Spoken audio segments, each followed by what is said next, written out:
Thank you, choir.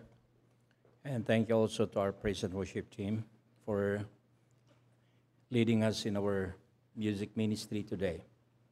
Now, before going to our lectionary lesson today, let us welcome in our midst Diana Lorraine Betyong.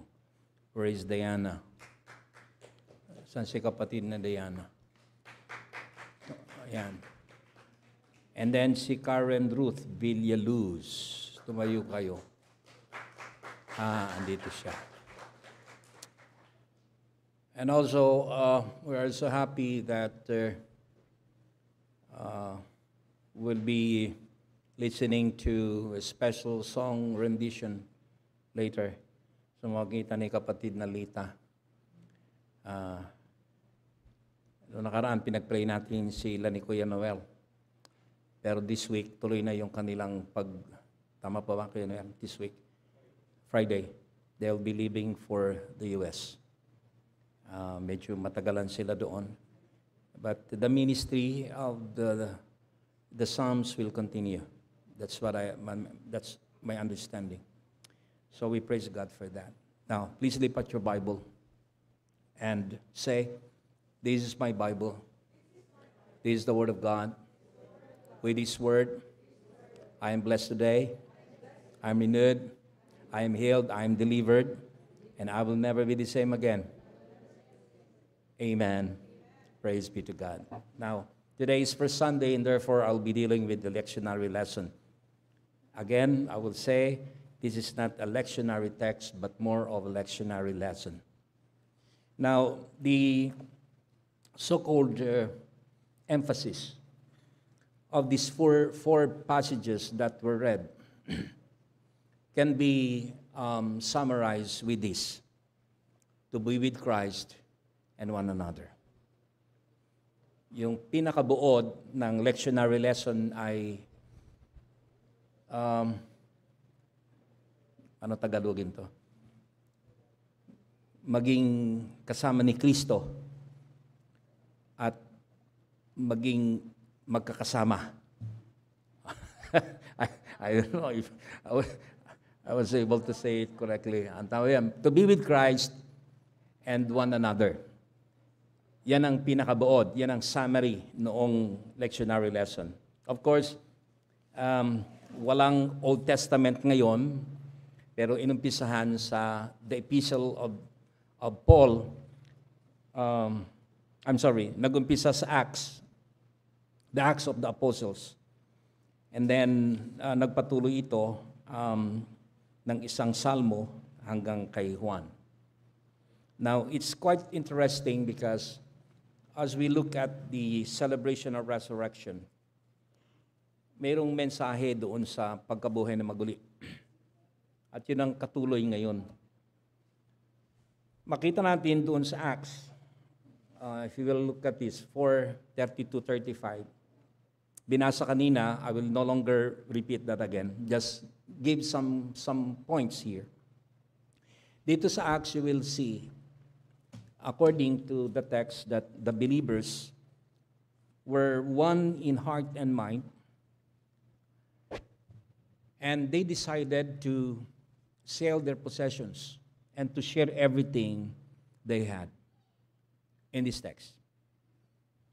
And they were under the power of the resurrection when they made the decision that they will work together and to be with one another. And you will see here, mga kapatid, nagbebenta sila ng kanilang mga bahay, nagbebenta sila ng anumang mga nasa kanila, at ang pera na kanilang pinagbentahan ay ginagamit po nila sa ministry ng mga apostoles. And the ministry of the apostles can be understood in this way, that they preach and proclaim Jesus, the resurrected Jesus. At dito niyo makikita mga kapatid na ang mga apostol na ito ay they are bringing people around. They're bringing followers of Christ to be together because of that purpose. Ewan ko kung kayo ay magbebenta ng bahay para lang sa gawain. Definitely that will be, I would not even say the last thing that you will do. I will say is this, that would be the thing that you will never do. Tama po ba yan?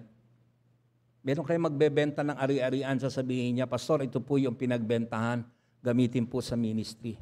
Wow! Kaganda naman nun, ano? Di mapupunan na yung 500,000 ng ating sasakyan. O kaya magbebenta ng kanyang mga alahas at sasabihin niya, sige, bebenta ko ito para sa ministry ng Panginoon. Definitely, you will not do that. And you will think twice. Eh nga lang, magbibigay ng kaunti, pinag-iisipan mo pa. Dahil at the back of your mind, sayang. At the back of your mind, ba't ako magbibigay? Ako mawawalan. But look at this. The power of the resurrection prompted them not to think of themselves, but to think of the Lord. Bakit? Kasi alam nila na kung wala ang Panginoong Jesucristo, wala din sila. Alam din nila na kung ang wala ang pagkabuhay na maguli, hindi magpapatuloy ang buhay. And probably that would be the last day for the mankind to exist. But because of Jesus Christ, that God has sent His only begotten Son to die on the cross, we receive the salvation that we need to be freed from our sinful life. Kaya sila, yun ang kanilang kaisipan. Now, taking this as a cue, niisip ko lang, kung ang tao at mananampalataya ay totoo sa Diyos, walang iglesia na mahirap. Amen? Walang iglesia mahirap. Kaya dito sa Valenzuela, we are trying to prove that God is a powerful God and He is a rich God that He can provide all our needs. Amen? Not only for this church, but for you. Napakinggan natin ang testimony kanina. Who would think that God will arrange everything for Sister Girlie? Mahirap isipin na meron palang ganun po pwedeng mangyari na ang gagawa, hindi tayo, kundi ang Diyos. Pagpunta nyo dito sa Salmo,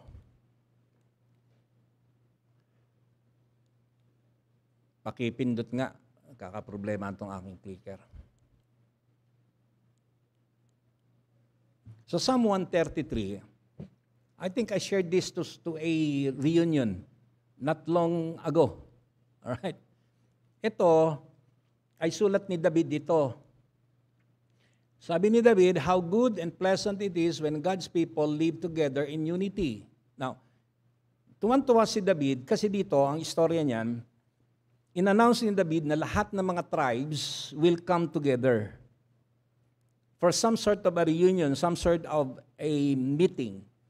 Tinawag niya lahat ng mga lahi na kanyang sinasakupan, sabi niya, magkita-kita tayo, magsama-sama tayo. Kaya sabi ni David dito, how good and pleasant it is when God's people live together in unity. Amen. It's nice that we can see each other every Sunday. Amen. Sino po dito ang ayaw niya makita yung kanyang kapatid pag linggo? Kaya may utang yung kapatid mo sa iyo. Kahit na sumama ang loob mo sa kanya, kapatid, you are coming together in unity because of the Lord. Kaya sabi ni David, kasarap naman tingnan na lahat ng mga tribo na may kanya-kanyang kultura, yung mga tribo na may kanya-kanyang mga ugali, yung mga tribo na iba-iba ang kanilang pananaw, they are coming together. Sabi niyang ganon. Pero tatandaan niyo mga kapatid, ang kahalagahan ng coming together in unity. What does it mean to come in unity? What does it mean when we come together as children of God? Amen? Tayo po dito ay mga anak ng Diyos. Dahil tayo po, mga kapatid, ay binibigyan ng karapatan ng pagiging anak ng Panginoon. John chapter 1 verse 12. Binibigyan tayo ng karapatan. Hindi po libre ang karapatan na yan. Hindi ho lahat ng tao anak ng Diyos.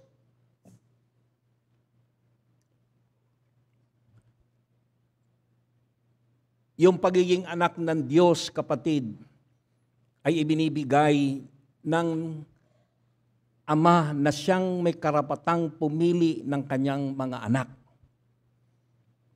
Kaya dito, sa istorya na ito, sabi ni David, tayo, kahit magkakaiba tayo, in unity we are together. Ngayon, binanggit niya rito yung oil. Alam niyo, pag binuhusan kayo ng langis, tumutulas, di ba? May mga langis na mabagal tumulas, may mga langis na mabilis tumulas. Pero isa lang ang karakter nito. Pag nagbuhos ko ng langis sa ulo, of course, sa mga may buhok, medyo matagal, kasi dadaan pa yan sa kaloob-looban. Pero sa kagaya ko na,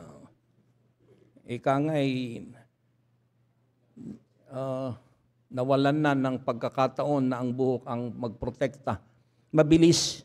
Nakahan niyo ako? Kaya yung buhok namin, yung mga ganito, sa ulan, delikado kami. Kailangan sumilong kasi mabilis. Pero isang bagay, ang langis, sabi dito. Yung langis, pag nagbuhos ka, hindi hihinto yan. Ang langis, tuloy-tuloy yan. Dadaan yan sa mukha mo, dadaan sa likodan mo, hanggang sa iyong balikat. Ang sabi po dito, hanggang doon sa balbas ni Aaron. Hanggang doon sa kanyang kwelyo, yung langis, tutuloy yan. What does it mean? Church, when we come together as one, hindi mo po pwedeng pigilan ang isang langis na hihinto sa isang bahagi ng iyong mukha. It will never stop. Ang ibig sabihin ni David, tayo po, mga kapatid, hindi tayo magkakaiba. Bagaman magkakaiba ng itsura, magkakaiba ng amoy, magkakaiba ng ilong, magkakaiba ng pinanggalingan, meron nakasimangot, meron nakangiti, tama po ba? May kalbo, mayroong tuwid, may kulot, magkakaiba tayo. But it doesn't necessarily mean we are apart from each other. We belong to one another. Then, nagpatuloy yung kanyang sinasabi with another metaphor. Sabi niya rito, if it is as if the dew of Hermon were falling on Mount Zion, for there the Lord bestows His blessing, even life forever. Ginamit po ito, yung dew dito ng ibig kalhulugan po niyan ay tubig. It is the symbol of life. So, ang Hermon ay isang, bundok na dinadaluyan ng dew, ng tubig. Pero ang pagdaloy nito, hindi humihinto lamang sa lugar ng Hermon. Ano sabi po? Yung Hermon ay nagdudugtong doon sa Mount Zion, which is quite far. And yet they will be connected with each other because of the dew. At ang sabi po dito ni David, ang Diyos yung kanyang blessing ay ipinaabot niya mula doon sa Hermon hanggang doon sa Zion. How is that? Sabi po dito ni David, ang bawat isang mga tribo noong mga panahon na yun na kanyang sinasabi, yung mga tribong yun, nag-uugat, pare-pareho sila ng pinagdadaluyan. They are not different from each other. They belong to each other.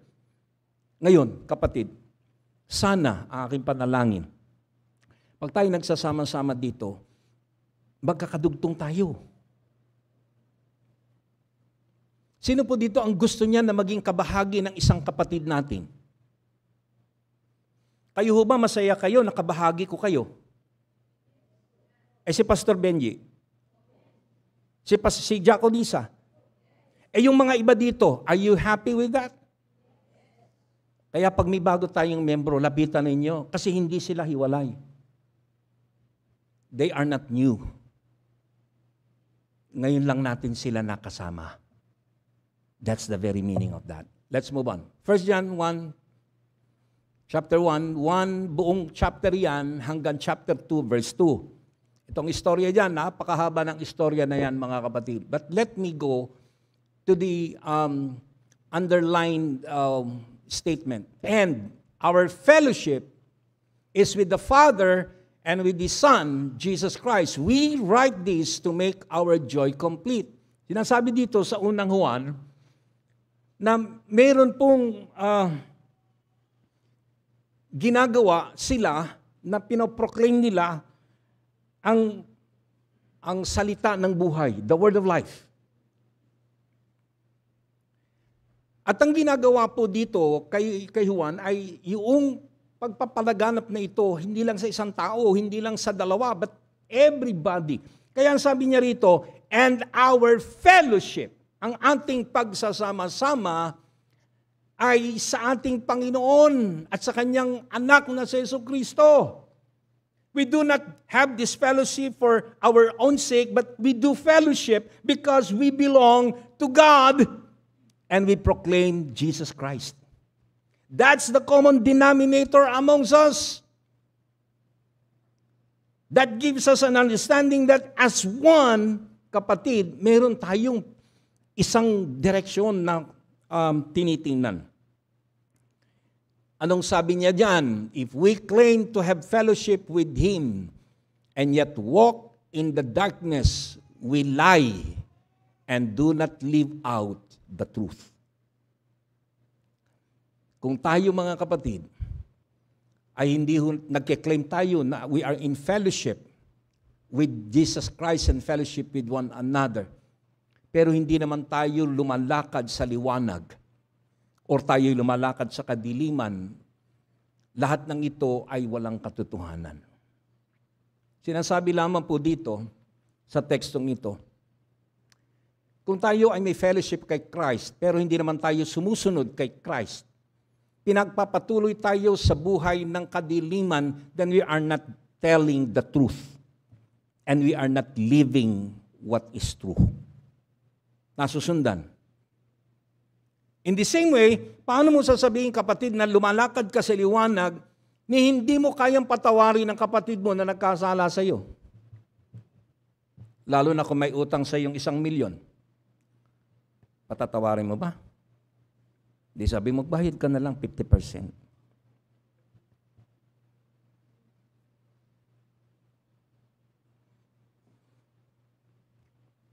Mahalaga yung pagpapatotoo na tayong lahat, mga kapatid, na gumagawa, ay hindi lang tayo naniniwala sa pakikipagkaisa, kundi naniniwala tayo na sa pakikipagkaisa, lumalakad tayo sa liwanag.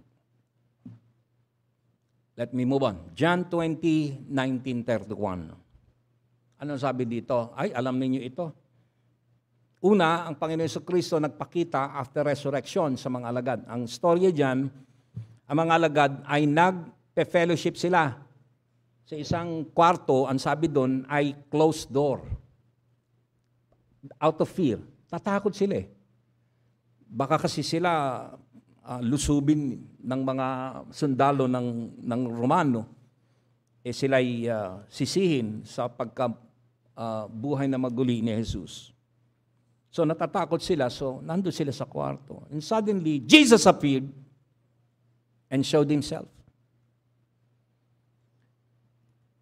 Yung iba tuwan-tuwa, yung iba natatakot. At pagkatapos pinakita niya, patunay yung kanyang kamay. Yung kamay na merong butas. Ngayon, merong isa doon, ang pangalan ay si Tomas. Hindi po ito sausawan. Si Tomas, kung tawagin ay Didymus, ibig sabihin, kambal. Si Tomas, ayaw niyang maniwala. Nagda-doubt si Tomas na ang kanilang kaharap ay ang Panginoong Jesucristo, ang Panginoong Jesucristo. And to prove, sabi ni Jesus, sige, pasok mo yung daliri mo sa aking palad to prove to you that I am the one. Ngayon, mga kapatid, looking at these stories, these passages, we will come to the point of realizing that after resurrection, there is a need to one, which is very important, to establish the bond of fellowship. So after resurrection, ang disenyo at ang direksyon ay upang magkaroon ng pananatili na magkakasama. Yung ang Tagalog ng fellowship, pagkakaisa siguro, pagsasama-sama. That's the very essence. Kaya nga dito sa Juan, ipinakita doon that after resurrection, the disciples or the apostles came together in a closed door to have fellowship with one another. We have seen also in Acts that was mentioned just a while ago, that the apostles went to find people so that they would become part of the ministry in that fellowship of sharing what they got in their lives, their possessions, and many others. In Psalm, nakita po ninyo ron, ang sabi ni David, how good and pleasant it is na makita niya ang lahat in unity. In the same way, in 1 John, you will see there, kapatid, ang kahalagahan ng fellowshipping, not only fellowshipping for one another, but fellowshipping with Jesus.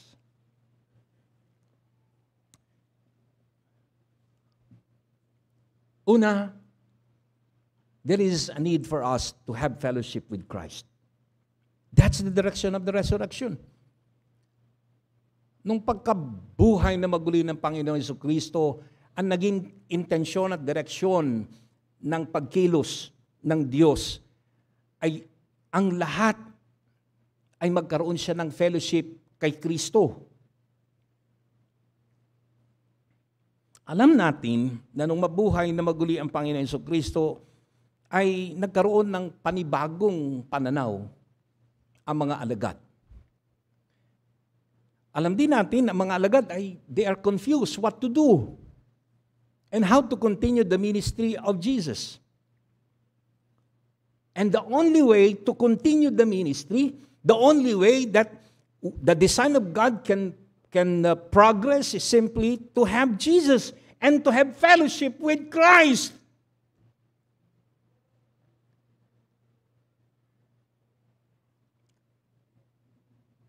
Resurrection can only be understood, or after resurrection, it can only be understood with the fellowship that we have to establish with Christ.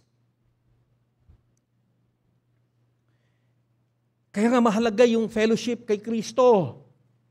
Kung babalikan natin yung lahat ng mga sinabi dito, ang mahalaga ay when you proclaim the gospel, make sure that you have fellowship with Christ. Nobody can share the gospel, nobody can proclaim the gospel apart from fellowship with Christ. So, nakakita ba kayo nang nagpo-proclaim? Wala siyang fellowship with Christ. Nakakita ba kayo, kapatid, na nagsesermon, nagsasabi siya ng Biblia, but he has no experience of that fellowship with Christ. And one of the things that we have to experience in the revivalism spirit is this fellowship with Christ. Alam niyo kung bakit? Ang pagpapatuloy ng gawain ng Panginoon Diyos sa pamagitan ni Jesucristo ay yung katuruan ni Kristo.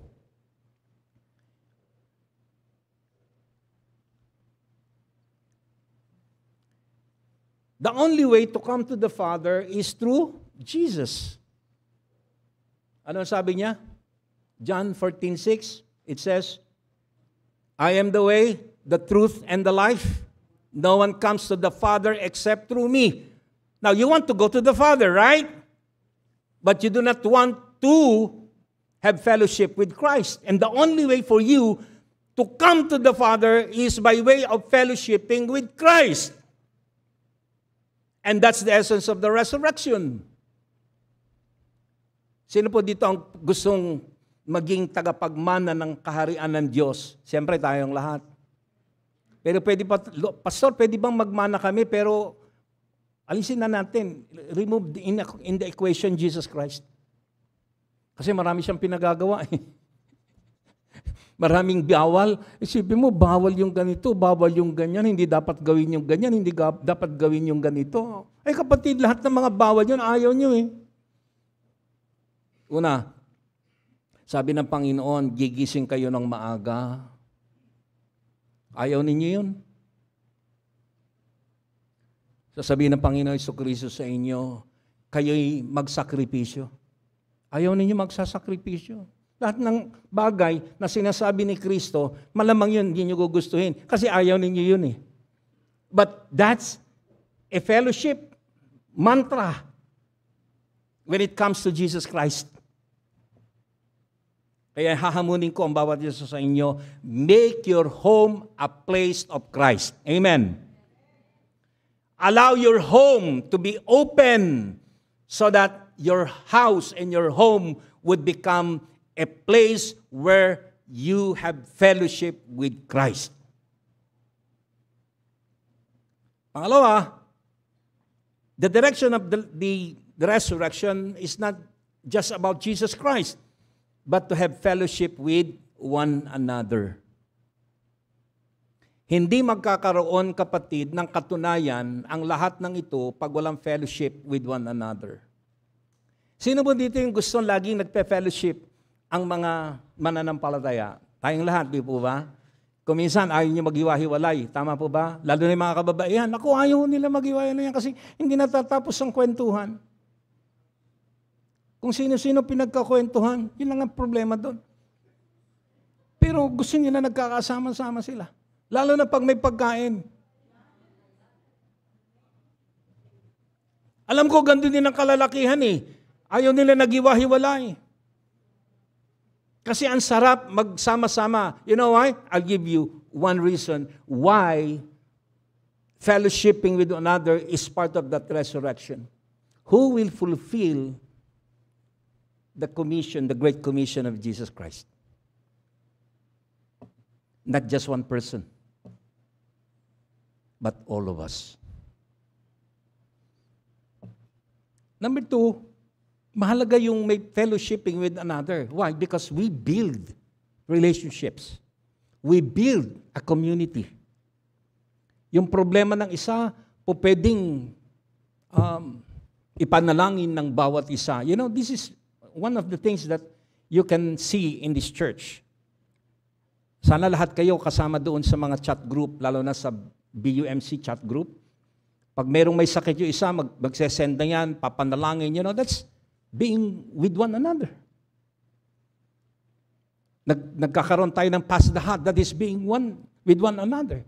We pray for each other, we carry each other, you know, that's being with one another. Kaya ang Panginoon Jesucristo, nasumpungan niya yung kanyang mga alagad, na talaga hindi nila naalis sa kanilang kultura yung sila ay magkaroon ng fellowship. And so, maganda mga kapatid to have fellowship with one another. It is when we are having our fellowship with one another that we can experience the power of the Lord. Ulitin ko yun.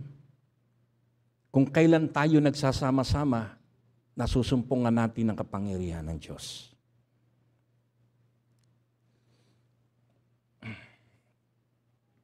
Kaya kung mayroong mga pangyayari sa buhay natin, let us believe that in this fellowship, God will lift us and He will give us a new perspective in life. Ngayon, mga kapatid, ano ba or paano ba natin makikita dito yung resulta ng fellowshipping? Ano ba ang resulta nito? Pastor, meron ba kaming makukuha dyan sa, kung kami magpe-fellowship dyan eh, meron ba kaming mahihita? Meron ba kaming pakinabang? Siyempre, lahat gusto pakinabang eh. Ano bang pakinabang namin dyan? Una, pag tayo po ay nakikipag-fellowship sa ating Panginoon Jesucristo, nagkakaroon po tayo ng sense of direction. Sino po dito ang medyo out of direction? Do you want to have the right direction? Have fellowship with Christ. Are you problematic today? Have fellowship with Christ. Do you have problem with your body, with diseases and many others? Have fellowship with Christ. Very simple. You want to have peace of mind? Have fellowship with Christ. Ang problema, mga kapatid, we engage in our fellowship with the computer. We engage fellowship with the cell phone. We engage fellowship with gadgets. We engage fellowship with the world, but less fellowship with Christ. Pero wag ka, pag may problema, hindi na masagot ng mundo yung problema niya, tinatawag naman niya ang Diyos.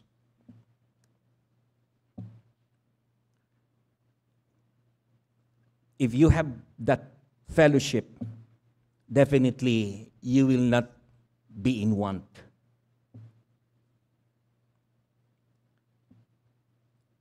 Ano pa nakita natin dito? If you have fellowship with Christ and with one another, yung takot inaalis. Yung pong doubt inaalis. Kaya si Tomas na nagda-doubt, mga kapatid, inalis yun.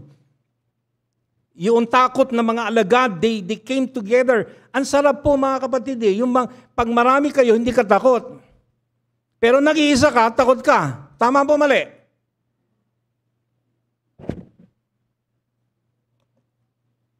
Nung ako'y involved sa Campus Crusade for Christ, meron kaming ministry, ang tawag, I Found It Ministry. Dala-dalawa kami na lumalakad. Talagang kailan matapang ka, medyo makapal ang mukha mo. Kasi kakausap ka ng mga tao sa plaza and many other places. Ngayon, na-realize ko na kaya pala dala-dalawa, kasi pag dalawa kayo, medyo malakas ang loob mo. Tama na ba? At least kung mapapahiya, dalawa kayo. Kung maglalakad, dalawa kayo. Kung marami tayo, mga kapatid, malalakas ang loob natin. Sige, sugod lang. Lalo na kung sa mga grupo, may makakapal ang muka, matatapang ang apog. Alam niyo yun? Hindi ka mahihiya. Nasasama ka. Nadadala ka. Pero subukan mo mag-isa ka, kapatid. Baka maghapon, wala ka pang makausap. Pero subukan mong marami kayo. You will see there the power of being together in this fellowship. Hindi lang yun. When you are with Christ and you are with one another, ang isang bagay na ibinigay at ang isa tao nagbigay din at lahat ay nagbigay, hindi hubad marami? Kaysa sa iyong mag-isa mo lang na nagbibigay, hanggang dun lang. Pero kung marami, marami nangyayari. May kasabihan, 2 is better than 1. So when you share, for example, being together in that fellowship, mag-share isa, dalawa, pangatlo, apat, lima. Pag pinagsama-sama mo, lahat ng yun ay malaki. And so with that church, the story of the resurrection resides on this direction of the Lord, to be with Christ and to be one another. Gusto natin na every Sunday and even in another dimension. By the way, ang midweek po natin may topic. Ang topic po ng midweek ay tatapusin natin yung overcoming our insecurities. Kaya mapalad yung dumalon noong Wednesday kasi naumpisahan na nila, papaano natin mapagtatanggumpayan ang insecurities natin sa buhay. Sino po dito ang mga insecure? Lahat po tayo insecure. O kita ninyo, ang feeling nyo hindi kayo insecure. Insecure lahat.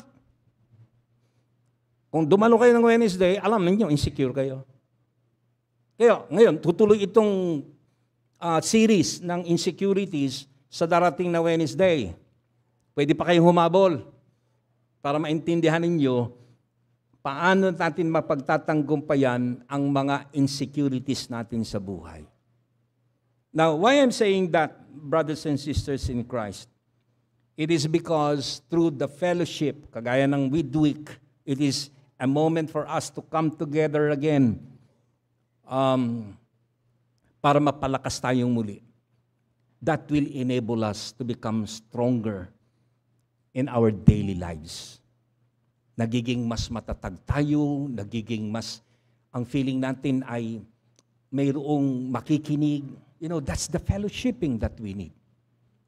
If you have that fellowship with Christ, you can talk to Christ. If you have fellowship with one another, you can talk to one another and share the burdens that you have, and each one can pray, each one can lift up to the Lord all your cares.